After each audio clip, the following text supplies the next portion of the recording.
제가 가장 인상 깊게 느꼈던 부분은 33쪽부터 나온 내용입니다. 제가 평소에 자주 듣거나 그렇기에 이런 학벌론이란 책에서 저한테 앞으로 조심해야 된다고 알려주는 것 같아서 저는 인상 깊었습니다. 여러분 안녕하세요. 저는 대한적십자사 인도법 연구소에서 재직하는 목정아 과장이라고 합니다. 만나서 반갑습니다.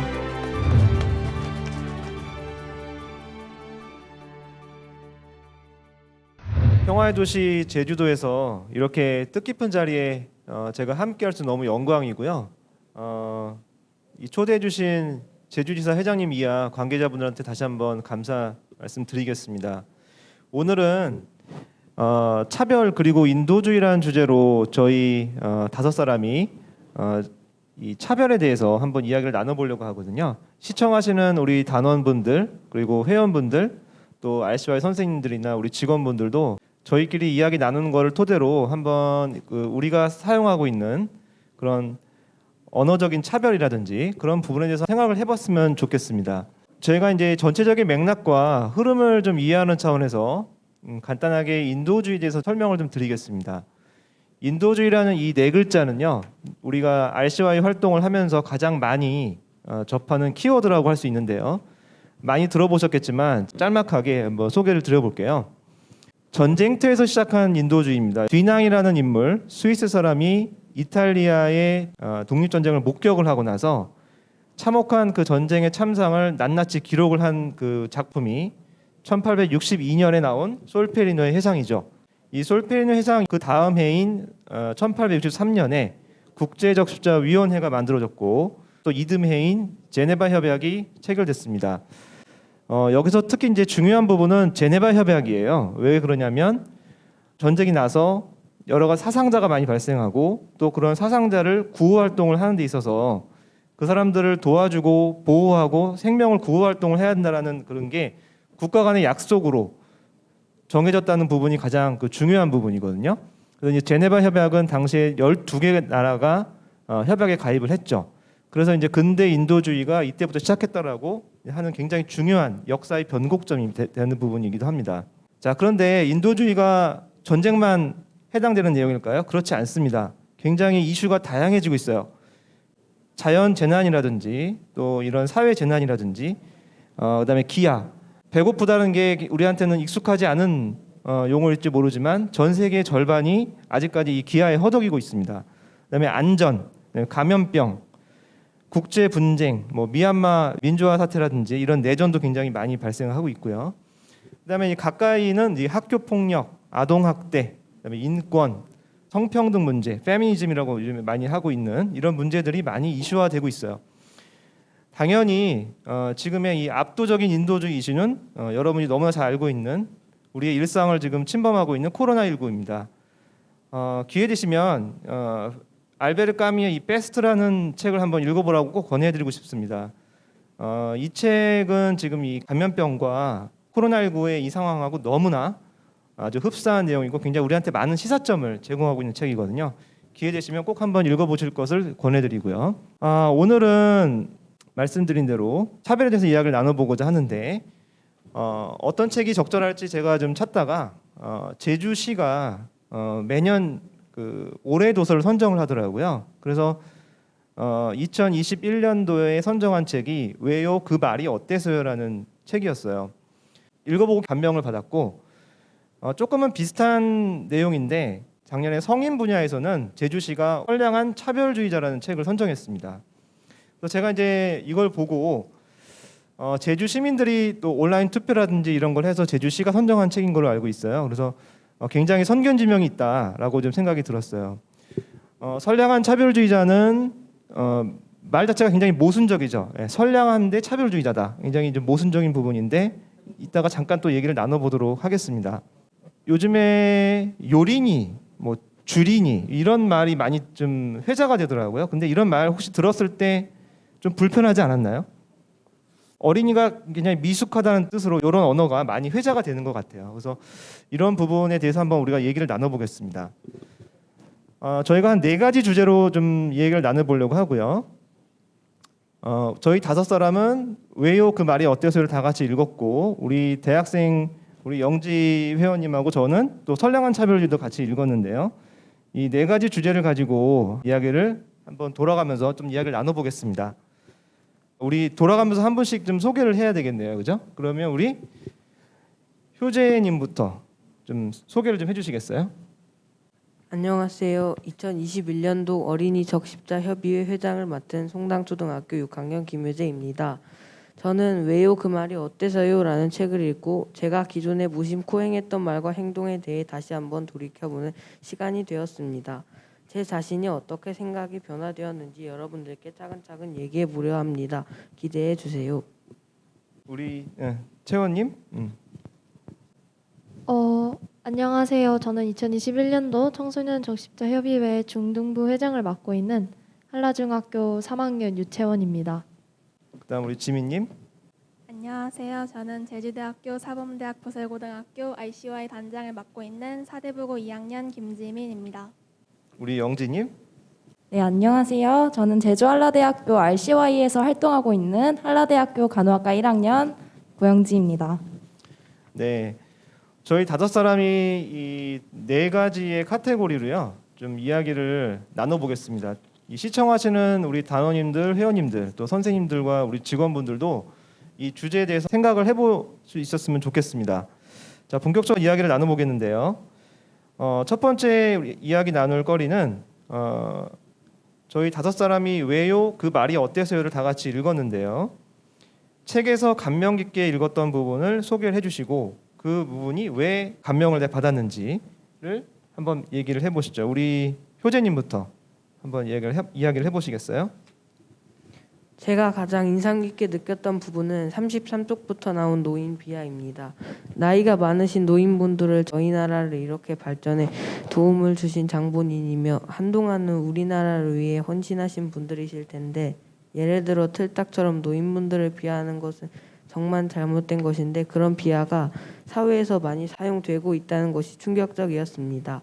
그리고 노인분들은 젊은 사람들에 비해 상대적으로 신체 능력이 약간 떨어지시기 때문에 남들에게 피해를 주더라도 이해해 줘야 하는데 그것을 보고 나쁘게 비하하는 것은 옳지 못하다고 봅니다. 그럼에도 불구하고 사회에서 노인분들을 비하하는 것이 저에게는 충격이었고 그런 사람들이 있다는 것에 대해서 정말 화가 났기 때문에 기억에 남았습니다. 저도 이제 이 부분 읽으면서 이제 이런 비하 표현을 쓰는구나 하는 거를 저는 이제 이 책을 보고 알았는데요. 틀딱이라고 한대요. 그 노인들을 비하하는 표현으로. 그래서 그게 왜 틀딱이냐면 틀니가 이렇게 할아버님이나 할머님 계시면 그걸 자세히 한번 보세요. 틀니가 이렇게 딱딱딱 이렇게 소리가 나겠죠, 그죠? 그러니까 그거를 그 노인들을 비하하는 그런 표현으로 쓴다는 거예요. 그래서 이건 너무 못된 표현이다. 저도 이제 이런 생각을 했어요. 그래서 우리 효재님은 저게 굉장히 뭐라 볼까 와닿았나 봐요, 그죠? 네. 네. 그럼 우리 다음에는 우리 채원님. 채원님은 어떤 부분이 감동을 받았죠? 저는 제가 이 책에서 가장 마음에 와닿았던 부분은 제 3장에 나와 있는데요. 여기에서 우리가 무심코 사용했던 말들 중에 남자와 여자에 대한 차별적인 표현이나 성역할에 대한 고정관념, 편견에 대한 내용들을 다루고 있습니다. 이 부분을 읽다 보니 제가 자주 들었던 계집애라는 말이 여자애를 낮춰 부렸다는 것을 알게 되었고 그 외에도 암탉이 울면 집안이 망한다나 남자는 눈물이 보이는 게 아니다 라는 등 제가 평소에 자주 듣거나 접했던 표현들이라서 더욱더 흥미롭게 읽을 수 있게 되었습니다. 네. 저 역시도 이제 이 부분 읽으면서는 그 고정관념이라는 거는 굉장히 그 사람한테 또 편견을 주고 또 그 편견이 그 사람을 굉장히 뭐랄까요 속박을 하죠. 굴레가 펴지잖아요. 그래서 이제 그 사람은 이럴 것이다라고 우리가 단정짓게 되고 하는 부분이 저도 굉장히 인상적이었어요. 자, 그러면 우리 지민님은 어떤 부분이 좋았죠? 저는 학벌주의에 대해 설명한 부분이 가장 인상 깊었습니다. 이 책에서 우리 사회는 출신 학교의 사회적 지위나 등급을 보며 어떤 사람이 무슨 대학 나왔는지를 매우 중요하게 여긴다고 합니다.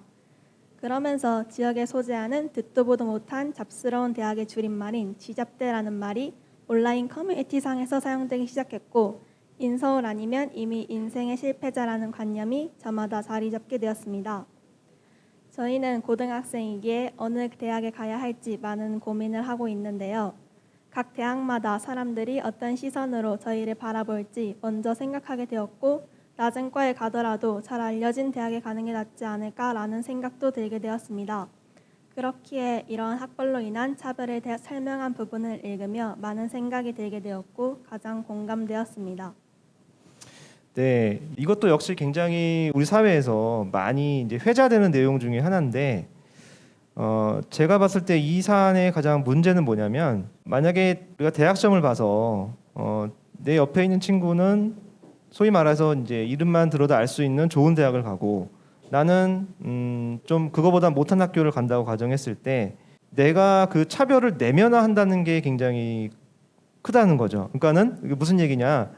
내 친구와 같이 그 어떤 특정 회사에 내가 응모를 했는데 입사를 하려고 했는데 내가 떨어졌을 때 그 떨어진 사유를 내 스스로 나는 지방대를 나온 학생이니까 쟤한테 밀릴 수밖에 없겠지라고 내가 단정한다는 거죠. 근데 이제 그 차별이 내면화되면은 그걸 내가 당연하게 받아들이고 계속 순응한다는 거죠. 그래서 그거의 문제점을 정확하게 우리가 포착을 한 다음에 그다음에 그런 어떤 고정관념이나 그런 걸 떨쳐버릴 수 있다면은 결과값은 굉장히 달라질 수 있다는 거죠. 근데 이제 그런 차별을 내면화한다는 게 굉장히 이제 큰 문제인 것 같아요. 자, 우리 영진님은요? 저는 책에서 날도 추워지는데 벙어리 장갑 사자라는 문장이 나올 때 저는 잘못된 부분이 어딘지 인식하지 못했어요. 저 스스로 나름 차별적 언어를 잘 알고 있다고 생각했는데 벙어리가 청각 언어 장애인에 대한 비하가 담긴 표현임은 알고 있었지만 벙어리 장갑은 워낙 사람들이 많이 사용하는 단어라서 따로 볼 때는 그렇게 잘못된 단어라고 생각하지 못했습니다. 그래서 네. 저 또한 무심코 쓸 때가 있었어요. 그래서 꼭 책에서 저한테 앞으로 조심해야 된다고 알려주는 것 같아서 저는 네. 인상 깊었습니다. 예. 이제 고백하자면 제가 어렸을 때부터 저는 저 단어에 굉장히 익숙했어요. 그래서 저도 벙어리 장갑이라는 표현을 되게 많이 썼거든요. 근데 저게 어느 순간 차별적인 용어라고 저한테 인지가 된 순간부터는 함부로 못 쓰겠어요. 왜냐하면 제가 이제 그 문제점을 알게 됐으니까.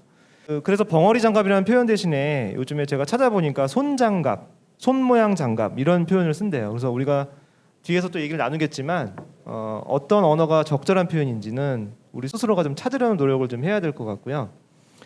그러면 이제 우리가 책에 굉장히 다양한 사례가 있어요. 그래서 정말 이런 차별과 비하의 언어가 또 있었구나 하는 걸 저는 깨닫게 됐는데 책에서 경험하지 않은, 보지 않은 그런 내용 외에도 우리가 굉장히 주변에서 듣거나 아니면 내가 직접 차별을 겪었거나 목격한 그런 사례가 있을 것 같아요. 그래서 그런 얘기도 한번 이야기를 나눠보겠습니다. 우리 효재님부터 얘기를 해보겠어요?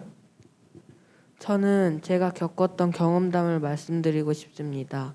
저는 야구 수업을 받던 중 야구장 끝쪽에서 어르신들이 파크 골프 하는 것을 보고 다른 형들이 어르신분들을 비하하는 것을 보았습니다. 저는 그때 그 모습을 보고 우리에게 피해가 별로 가지도 않는데 그렇게 비하하는 것을 저는 인지하고 있었지만 저는 차마 용기가 나지 않아 잘못된 것이라고 말을 하지 못했습니다. 하지만 이제는 그런 이야기를 듣는다면 잘못되었다고 말할 수 있을 것 같습니다. 그래요. 그다음에 우리 채원님은?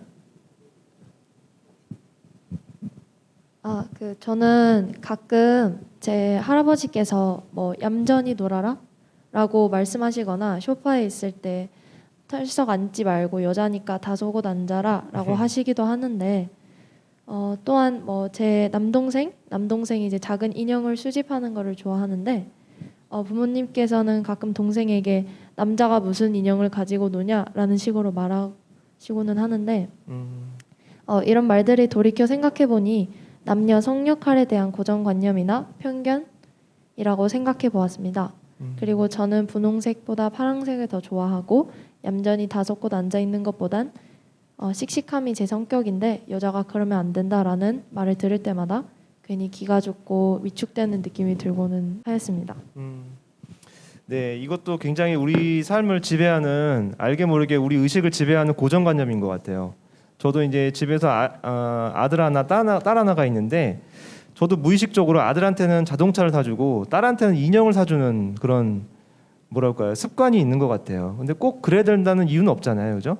아들 녀석이 인형을 좋아할 수도 있고 저희 딸아이가 자동차를 좋아할 수도 있는데 자꾸 이제 그런 쪽으로 생각하는 그런 경향이 있는 것 같아요. 또 색깔도 아까 얘기를 한 것 같은데 여자아이한테는 핑크 옷을 입히고 남자아이한테는 그런 어떤 빨간색이나 핑크색이 아닌 다른 계열의 색깔을 줘야 된다는 그런 뭐랄까 뭐 약간의 압박감도 좀 받는 것 같아요.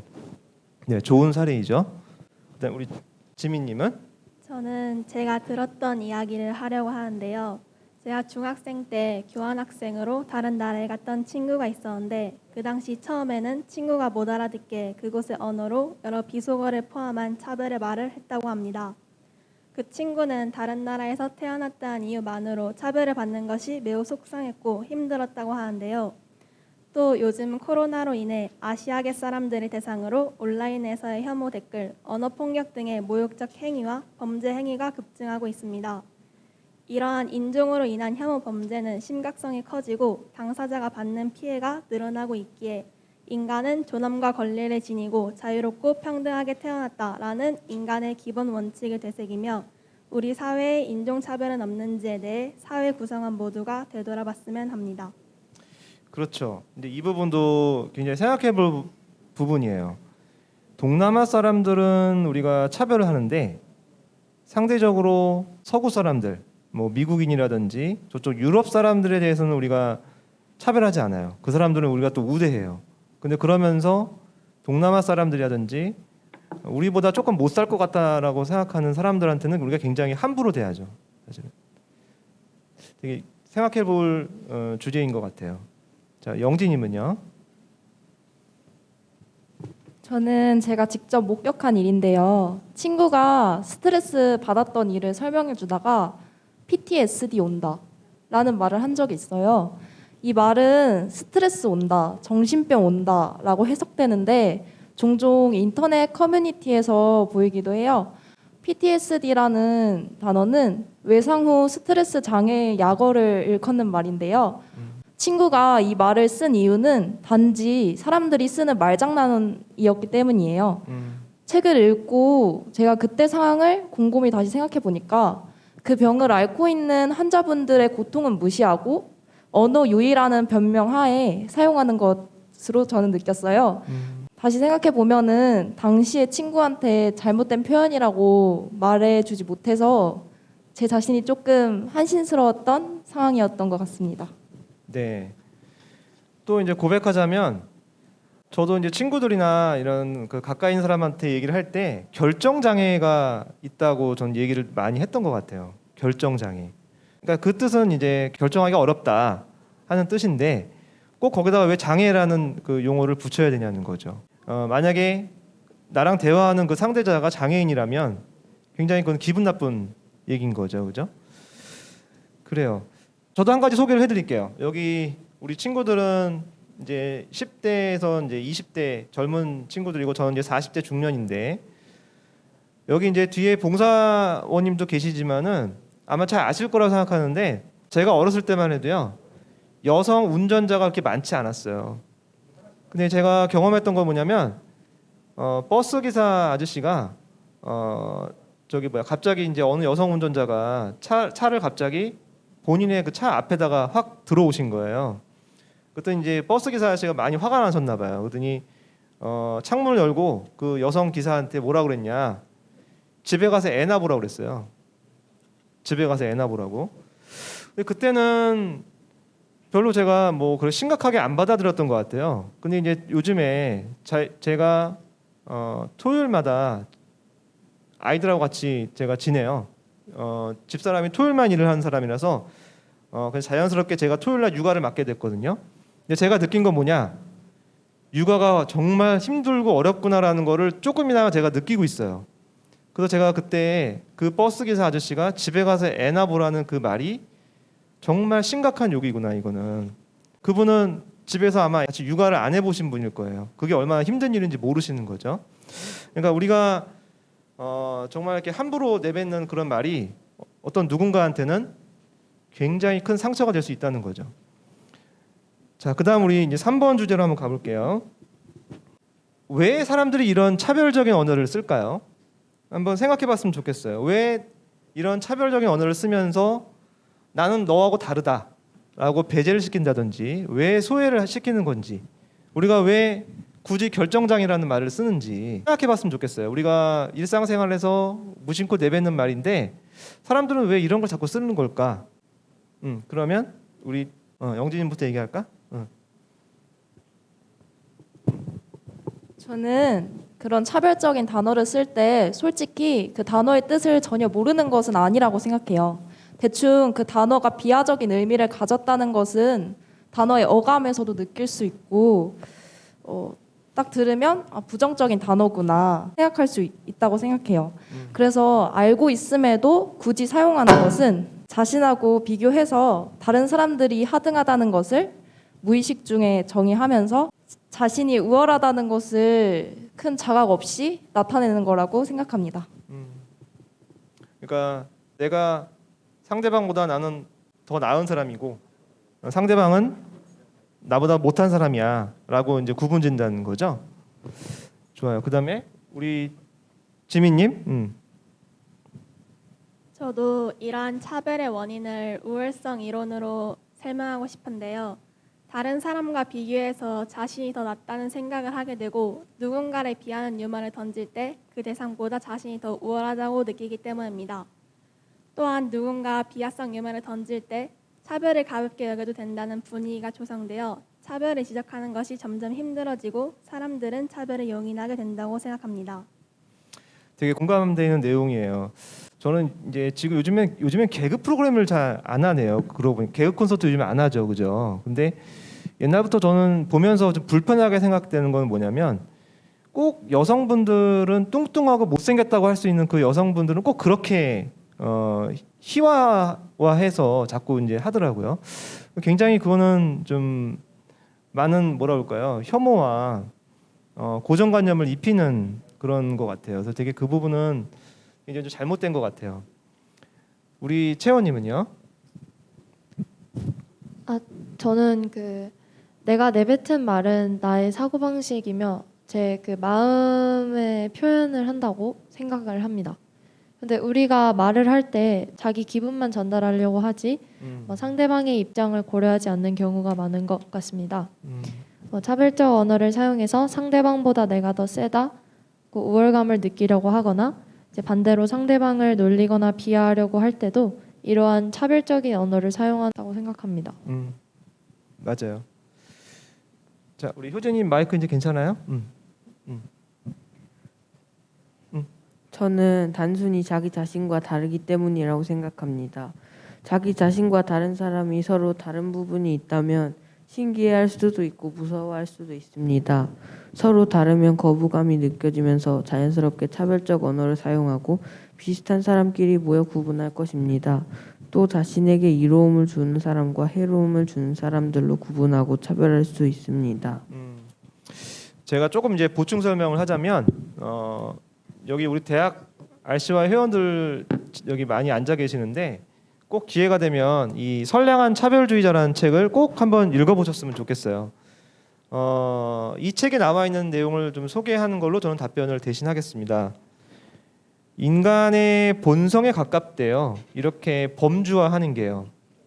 뭐 호모 카테고리우스라는 말도 등장하던데 말 그대로 카테고리화 한다는 거예요. 이유는 자, 예를 들어볼게요. 우리가 남성, 여성, 그다음에 뭐 연령대에 따라서 10대, 20대, 30대, 뭐 노인, 청소년, 아동 이렇게 많이 분류하잖아요, 우리가. 그죠? 그다음에 저는 학교 다닐 때 저는 제 나이 또래 애들을 X세대라고 그랬거든요. 근데 요즘에는 MZ세대라고 하대요. 자꾸 세대를 자꾸 우리가 구분을 해요. 그다음에 또 하나 이제 요즘에 저희 아이도 그렇던데 학교에서 MBTI가 유행이래요. 그래서 MBTI가 여러 가지 그 성격 유형을 분류하는 거잖아요. 근데 여러분 어떻게 생각하시나요? 저는 솔직히 그거에 동의 안 하거든요. 왜냐하면 정말 무수히 다양한 그런 그 인간의 존재가 있는데 그걸 어떻게 A 타입, B 타입, C 타입 이렇게 구분을 하죠? 또 하나 웃기는 거는 혈액형으로 또 구분하는 사람도 있어요. A형은 이럴 것이다, B형은 이럴 것이다. AB형은 이럴 것이다라고 우리가 많이 단정을 짓잖아요. 이제 이런 범주화가 자꾸 차별과 혐오와 또 배제와 소외를 일으킨다는 거죠. 그래서 자연스럽게 이제 이런 범주화에는 문제가 따르기 때문에 우리가 항상 이렇게 이런 우리의 언어 습관을 항상 돌아봐야 된다는 거죠. 뭐 그런 부분도 우리가 좀 생각을 해봤으면 좋겠고요. 근데 이제 이렇게 왜 사람들이 분류를 하느냐? 이제 세상이 워낙 복잡해지고 다양해지니까요. 행정이나 어떤 이런 부분은 범주화가 필요해요. 왜냐하면 거기에 맞춰서 정책을 수립해야 되고 어떤 문제를 해결해야 되니까요. 그런데 그 범주화 과정에서 많은 차별과 이제 혐오가 발생한다는 거죠. 그래서 이제 우리가 더 신경을 써야 되는 부분이라는 겁니다. 자, 이제 마지막 질문으로 한번 가볼게요. 우리가 무심코 내뱉은 말이 다른 사람한테 큰 상처가 되죠. 내가 그냥 던진 돌멩이 하나가 개구리한테는 치명타가 될 수 있죠. 그죠? 우리가 다 아는 내용이에요. 그런데 우리가 앞 시간에 책에서 읽은 내용, 우리가 경험한 내용, 그럼 이게 왜 이런 문제가 자꾸 생기는지에서 이제 우리가 짚어봤어요. 그러면 우리가 재발 방지를 해야 되잖아요. 그죠? 문제를 해결해야 됩니다. 그러면 각자가 생각하는 이런 부분은 우리가 노력을 했으면 좋겠다. 효재님부터 한번 얘기를 해볼까요? 언어 감수성을 높일 수 있는 방법으로는 상대에게 말하기 전에 그 단어가 상대방에게 문제가 되지 않을까 생각해보고 그 피해를 받는 사람의 입장이 되어서 생각해봐야 할 것 같습니다. 또 언어에 대한 지식과 어휘력을 키워서 말을 순화시킬 수 있는 능력을 키워야 할 것 같습니다. 네, 알겠습니다. 그다음에 우리 채원님은요? 저는 말 속에 숨은 의미를 한 번쯤은 깊이 있게 생각해보는 자세가 필요하다고 생각합니다. 기존에 사용되고 있는 사별적인 말들에 대해 더 관심을 가지거나 보다 더 신중하게 사용하고 올바르게 표현을 바꾸어 사용하도록 노력해야 할 것 같습니다. 그리고 다른 사람이 사용한다고 하여 나도 똑같이 습관적으로 또는 무의식적으로 따라하지 말고 우리가 사용하는 언어 표현들에 대한 비판적인 사고나 반성적인 태도가 필요하다고 여겨집니다. 맞아요. 우리가 입이 있다고 우리가 함부로 내뱉으면 안 되고요. 우리가 내뱉은 말이 누구한테 상처가 될 수 있다는 부분, 내가 쓰는 말이 이렇게 써도 되는 건가 하는 거는 우리가 계속 의심을 해봐야 된다고 생각해요. 좀 피곤한 일일 수 있어요. 좀 그리고 또 상대방은 야, 너 되게 예민하다. 뭐 그런 것까지 이렇게 뭐 따지냐라고 얘기하면서 그 과정에서 이제 불편한 관계가 있을 수 있는데, 근데 그거를 누군가가 짚어주지 않으면 그런 일이 자꾸 반복되겠죠. 자, 우리 지민님은요? 저는 일상생활에서 스친 듯 들리는 말에도 주의를 기울여야 하고 그 속에서 차별의 언어를 발견한다면 마음이 불편함을 느끼고 그냥 지나치지 않으며 조금은 진지하게 그 말이 차별 언어라고 짚어주는 것이 필요하다고 생각합니다. 또한 자신이 했던 말들을 되짚어보고 무의식적으로 했던 말에도 책임을 진다는 생각을 가지며 미처 생각지 못했다는 성찰의 계기로 삼으면 좋겠다고 생각합니다. 네, 알겠습니다. 자, 우리 영진님은요? 저는 우선 스스로 사용하고 있는 언어에 대해서 점검해봐야 될 것 같아요. 본인이 옳지 못한 단어를 쓰고 있다면 다시 쓰지 말아야겠다라고 한번 스스로가 정리해봐야 된다고 생각해요. 그리고 이 단어가 차별적인지 판단할 수 있는 민감성이 도드라져야 한다고 생각하고, 만약에 본인이 대수롭지 않게 여긴다면 차별에 대한 문제 제기도 원활하게 되지 않을 거예요. 그리고 말을 하기 전에 이 단어가 불편할지 생각하고 말하는 행동도 필요하고, 마지막으로 자신이 내뱉은 차별적 언어를 타인이 비판을 한다고 해도 그 비판을 수용하고 자신의 자세를 긍정적으로 고치려는 자세가 필요하다고 생각합니다. 네, 비슷한 맥락인데요. 다시 또 이제 이 책으로 돌아가면 이 제목이 여러분 선량한 차별주의자입니다. 선량한과 차별주의자가 어떻게 같이 어울리나요? 서로 말이 좀 되게 모순되잖아요, 그죠? 근데 우리가 착각해서는 안 되는 게, 우리 이런 말 많이 들어봤을 거예요. 뭐 성폭행 사건이나 이런 사건을 접하거나 아니면 언어폭력이라든지 학교폭력이라든지, 근데 그 가해자가 보통 이런 말을 많이 해요. 그런 의도는 아니었는데, 나는 그렇게 의도한 게 아니었는데 어떻게 왜 이렇게 예민하게 받아들여? 라고 생각한다는 거죠. 그런 얘기를 많이 하는 이유가 뭐냐면 소통의 그 본질이나 방법에 대해서 잘 모르는 거예요. 상대방의 입장에서 생각해야 된다는 거죠. 내가 무심코 던졌더라도 그 상대방이 기분 나빠하면은 그건 잘못된 표현이라는 거죠. 저는 좀 이런 방법을 좀 제안하고 싶어요. 우리가 학교에서 가정에서 문제를 우리가 해결해야 되니까 우리가 쓰는 언어, 아까 우리 그 두 번째 과정에서 얘기를 좀 나눴었는데요. 우리 일상생활에서 이런 거 되게 많을 거예요. 여러분도 지금 이 순간에도 아마 쓰고 있을 수도 있어요. 저 역시도 마찬가지고요. 그러면 우리가 시간을 정해서요. 우리가 무심코 쓰는 그런 폭력적인 언어를 리스트업을 해봤으면 좋겠어요. 그리고 그 리스트업을 해서 우리가 잘 보이는 곳에 좀 게시를 하고요. 그다음에 그 언어를 순화해서 쓸 수 있는 언어를 우리가 다 같이 한번 찾아봤으면 좋겠어요. 꼭 우리가 결정장애라는 말을 써야 되는지, 그다음에 노인을 비하하는 어떤 틀딱이라든지 그런 걸 왜 써야 되는지, 듣도 보도 못한 그런 의미라면서요. 지잡대. 꼭 그런 언어가 꼭 필요한 건지 이런 거에서 우리가 좀 반성을 해야 된다는 거죠. 근데 그런 반성을 하는 과정에서 누군가가 정확하게 일러주지 않고 그거는 잘못된 거야. 그다음에 그거는 이렇게 썼으면 좋겠다라고 우리가 약속을 하는 그런 시간이 좀 필요하다고 생각합니다. 가정에서, 학교에서 좀 마무리를 해야 될 것 같아요. 저희 5사람이 이 차별과 혐오, 배제, 소외 이런 키워드를 가지고 좀 이야기를 나눠봤습니다. 저는 이제 이 부분을 좀 강조하고 좀 마무리를 하려고 해요. 여러분, 언어가 우리의 사고를 규정합니다. 자, 제가 좀 강조하고 싶은 부분은요. 인도주의의 영어식 표현을 많은 사람들이 휴머니즘을 많이 알고 계세요. 아닙니다. 휴머니즘은요. 쉽게 생각하면 어떤 어려운 사람이 있었을 때 저 사람을 도와줘야 하지 않겠어? 라고 하는 거는 휴머니즘의 영역이에요. 그런데 거기서 끝나면 안 되잖아요. 그죠? 네. 당연히 누군가를 실제로 도와줘야 되고 문제를 해결하려는 그런 적극적인 노력이 필요해요. 우리가 앞에서 다뤘던 차별이라는 경우도 마찬가지입니다. 내가 들었을 때 거북해요. 그런데 저건 좀 아닌 것 같은데 라고 하는 거는 휴머니즘의 영역이고 이거는 좀 개선해야 돼. 우리 다 같이 노력하자 하는 측면은 인도주의예요. 영어로는 휴머니테리언이즘. 휴머니즘과 휴머니테리언즘의 결정적인 차이는 실천과 행동을 하느냐의 여부에 달려 있습니다. 자, 이제 마지막이고요. 근대 인도주의가 이 디낭이라는 사람으로 인해서 시작을 했는데 이 사람이 왜 위대한 사람이냐? 제네바 협약 아까 잠깐 말씀을 드렸어요. 이 사람이 솔페리노 회상에서 2가지를 제안을 했는데 그 중에 하나가 제네바 협약이에요. 제안만 했으면은 아까 설명드린 거에서 비추어 얘기하면 휴머니즘이잖아요. 근데 제안한 걸로 끝나지 않았어요. 서유럽의 리더들이라든지 많은 사람들을 직접 이 사람이 찾아다니고 본인이 책도 내서 설득시켰어요. 그래서 국제법이 탄생했어요. 당시에는 12나라가 참여를 했고요. 지금 현재는 196개가 나라가 좀 참여를 하고 있습니다. 그런데 중요한 건요. 한 사람의 생각만으로 이루어진 게 아니라는 거죠.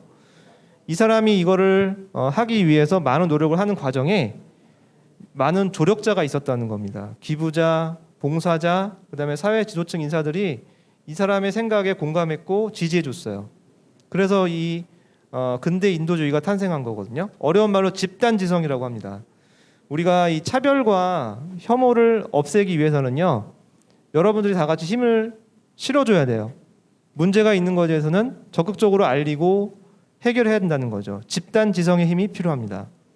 오늘 차별에 대해서 한번 얘기를 나눠봤는데요.